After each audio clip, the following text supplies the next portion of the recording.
যে গরমে মানুষ ফ্যান ছাড়া 1 মিনিট থাকতে পারে না, সেই গরমের মধ্যে আমরা আপনাদের মা বোনেরা চুলার আগুনকে সামনে নিয়ে ফ্যান ছাড়া পাকঘরের মধ্যে, রান্নাঘরের মধ্যে দিনরাত রান্না করে যাচ্ছি পরিবারের সবাইকে খাওয়ানোর জন্য, পরিবারের সবাইকে সুস্থ রাখার জন্য।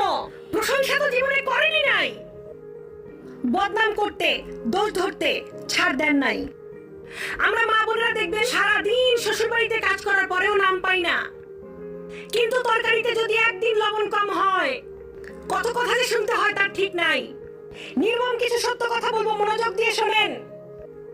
নিজের টাকা দিয়ে যখন রেস্টুরেন্টে খেতে যান, খাবারও খান, টিপসও দেন, আবার বাইরে এসে স্ট্যাটাস মারেন। কয়জন আছেন ফেসবুকে স্ট্যাটাস দিয়েছেন, মা আপনাকে ধন্যবাদ, আজীবন রান্না করে খাইয়েছেন। কয়জন স্বামী আছেন স্ট্যাটাস দিয়েছেন, বউ তোমাকে ধন্যবাদ, অক্লান্ত কষ্ট সহ্য করে তুমি আমাকে রান্না করে খাওয়াইছো। কয়জন আছে? একজনও নাই।